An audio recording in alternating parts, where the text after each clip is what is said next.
It wasn't the kind of case you expect to end in a murder conviction. There was nobody there, no murder weapon, no eyewitnesses, just a nurse, a missing doctor. And a growing trail lies inside one of Florida's busiest hospitals. Dr. Samuel Avery was a rising star, a 38-years-old cardiac surgeon, charming, confident. He worked at Lakecrest General, a private hospital in Jacksonville. Patients loved him, staff respected him. But on April 9, 2022, he clocked out of his shift and was never seen again. At first, everyone thought he just needed a break. He'd pulled 3 back-to-back surgeries. His phone had been glitchy all week. But when he missed the surgical board meeting on Monday and didn't respond to 50-plus calls, his colleagues started to worry. Security checked the cameras. Footage showed Dr. Avery walking toward the staff parking lot around 9:18 p.m. He looked tired, slouched, carrying his signature navy blue messenger bag. But here's where it gets strange. His car never left the lot. It was found untouched 2 rows from the ER entrance, keys on the front seat, phone in the cup holder, a small smear of blood on the driver's side door. The hospital launched an internal review. Then the police got involved. Within 72 hours, the prime suspect was identified, a nurse named Lana Drew. Lana, 29, was a seasoned ER nurse, smart, composed, a little aloof but respected. But as soon as Avery's disappearance went public, Lana handed in her resignation. No explanation, no notice, just gone. When detectives visited her apartment, they found her packing to leave the state. She claimed it was bad timing, that her lease was up, that she'd planned the move for months. But inside her garbage bin was a bloody surgical glove. The DNA matched Dr. Avery. Lana was arrested for murder just 6 days after Avery vanished. The media went into a frenzy.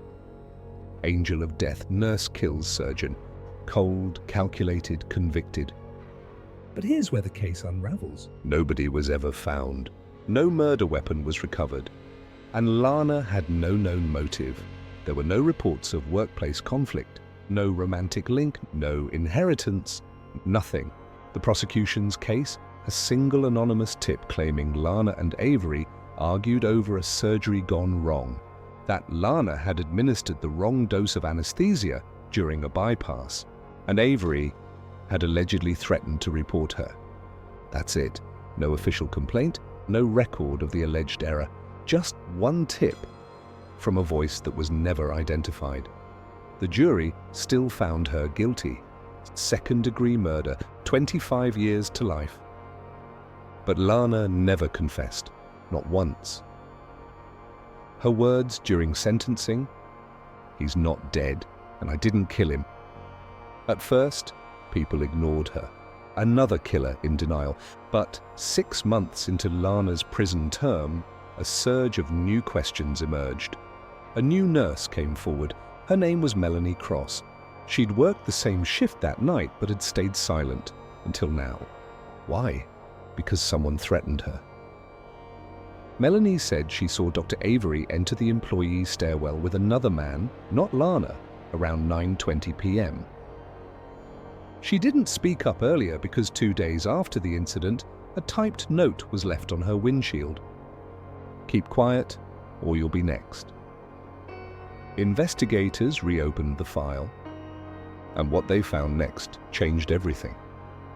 Lana's locker at the hospital had been cleared out hours before her resignation, but not by her. Security footage showed a man in scrubs accessing the locker using a bypass keycard. That keycard belonged to Dr. Ellis Rand, head of anesthesia, Dr. Avery's college roommate. Dr. Rand had never been questioned during the original investigation. He claimed he had been off that night, but phone data showed he was at the hospital until 10:43 p.m., over an hour after his scheduled shift. And there's more. Avery's bank account had been accessed from an offshore VPN 2 weeks after his disappearance. A $12,000 transfer was made to an anonymous crypto wallet. Guess what? That same wallet received multiple transfers from Dr. Rand's side account, buried in medical equipment invoices. But then came the biggest twist of all. A voicemail left on Lana's attorney's burner phone. Distorted, garbled, but one phrase clear as day. "I'm not dead. She didn't do it. Trust no one in that hospital." Voice analysis gave a 70% match to Dr. Avery, but the number was scrambled and traced to a burner phone in Montego Bay, Jamaica. Could it really be him? Why fake your death? Why frame an innocent nurse? And most terrifying of all, Was someone inside the hospital hiding something much bigger than a murder? The conviction is now under review. Lana remains behind bars. Dr. Rand has resigned. Melanie Cross, She vanished 3 weeks ago. Dr. Samuel Avery's disappearance remains a mystery. Unsolved, unfinished. But there's one final clue we haven't revealed yet. When it surfaces, it won't just change everything for Lana.